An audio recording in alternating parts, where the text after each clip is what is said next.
Consecuencias legales en materia laboral entre patrones, sindicatos, empresas y trabajadores después del COVID-19. La importancia de una pandemia en el ámbito laboral es que es una emergencia sanitaria inmediata. Las medidas para hacer frente a esta han tenido un impacto directo en las empresas a causa de la priorización de la salud de los trabajadores y población en general. Todo esto para el bien común como debe ser.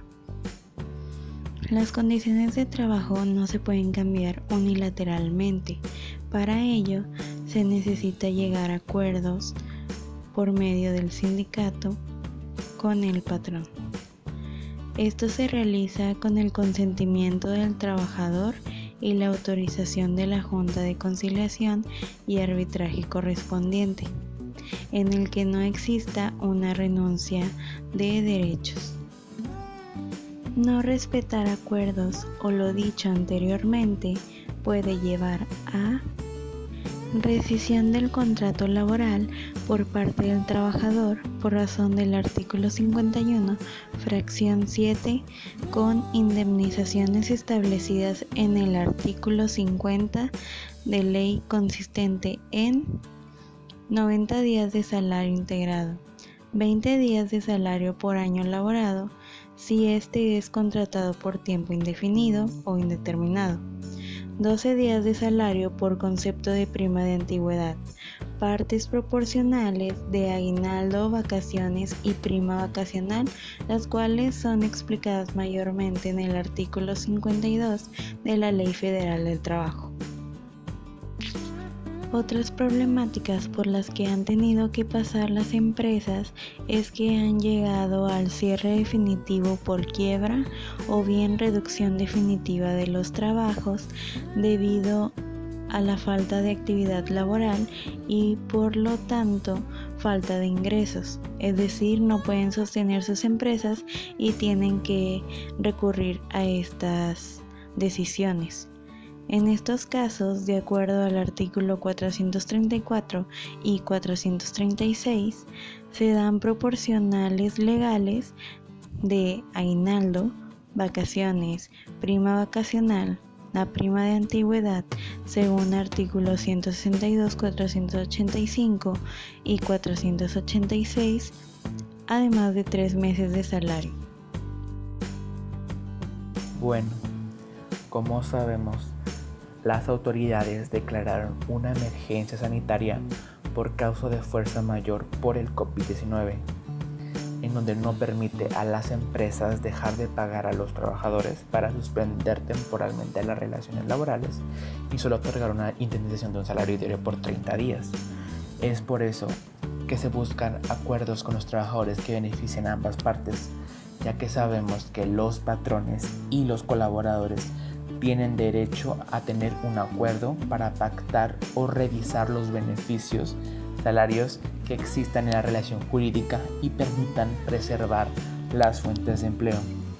Es por eso que se sugiere acordar con trabajadores y sindicatos ajustes a las condiciones laborales durante la situación sanitaria, ya que el objetivo es cuidarse mutuamente en estos momentos.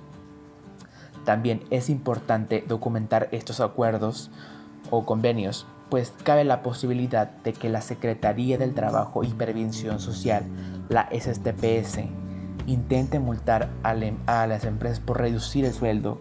Es una sanción que puede ser combatida jurídicamente, ya que el riesgo, si es que la autoridad laboral llegara a que imponer multas jurídicamente, es muy defendible. También existe el riesgo de que un trabajador no esté de acuerdo en firmar la modificación de las condiciones laborales y puede pelear ante la Junta de Conciliación y Arbitraje una rescisión imputable al patrón por modificación de condiciones.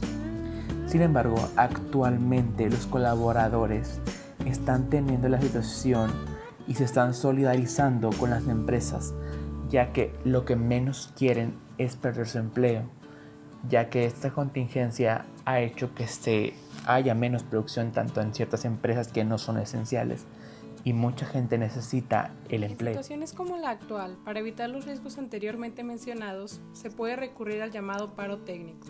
La Ley Federal del Trabajo nos menciona en el artículo 57 que todo patrón podrá solicitar la modificación de las condiciones de trabajo otorgadas a sus subordinados cuando concurran situaciones económicas que así lo justifiquen. El paro técnico es cuando una empresa modifica o suspende temporalmente las relaciones laborales previamente establecidas con sus trabajadores. El objetivo de este es lograr enfrentar de la mejor forma una contingencia negativa, alcanzar estabilidad y evitar el despido de sus trabajadores. Entre las características del paro técnico podemos encontrar que este es de carácter temporal, es avisado y negociado con los trabajadores, debe estar plenamente justificado y las medidas se relacionan con reducir el número de horas de trabajo a través de la reducción de la jornada laboral, las vacaciones adelantadas de trabajadores, la suspensión de actividades de algunos trabajadores, entre otros. Para que este acuerdo de voluntades surta los efectos legales correspondientes, debe someterse a la aprobación de la Junta de Conciliación y Arbitraje. El convenio debe reunir por lo menos los siguientes puntos: nombre o razón social de la empresa y sus representantes, tanto del patrón como de los trabajadores; fecha de celebración del contrato colectivo y su vigencia; descripción de las causas que llevaron a las partes a decidirse por el paro; el compromiso del patrón de que no despedirá a su personal y que su petición es porque sus finanzas están afectadas, y un clausulado que indique ciertas especificaciones. En el caso de un paro técnico, se llega a un acuerdo entre el patrón y los trabajadores, se levanta un acta y se lleva a la Junta de Conciliación y Arbitraje. En caso de que esta acta sea aceptada, lo que se le da a los trabajadores es lo correspondiente a lo acordado. En el caso de una contingencia sanitaria, la Ley Federal del Trabajo establece que para el caso de suspensión temporal por fuerza mayor, será la autoridad quien determine el monto de indemnización sobre la base del salario del trabajador o trabajadora hasta por un mes. El criterio de pagar un salario mínimo no es aplicable. Después del mes, se le paga a los trabajadores un porcentaje de su salario. Estrategias para la resolución de casos. Estas son algunas alternativas que los patrones pueden optar por aplicar para hacerle frente a esta pandemia.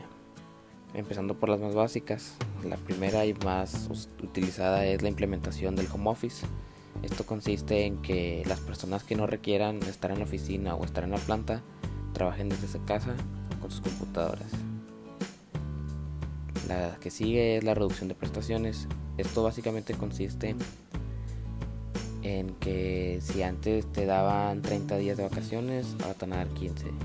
Si antes te daban vales de despensa, te van a reducir el monto de esos vales, y los bonos también van a disminuir dependiendo de cada empresa las prestaciones que tengan. Otra opción sería la reducción de las jornadas laborales. Esto también es muy común verse ahorita en estos tiempos, ya que si antes trabajaban 8 horas, ahora trabajan 6, ahora trabajan 5 o 4, dependiendo de cada empresa como les convenga.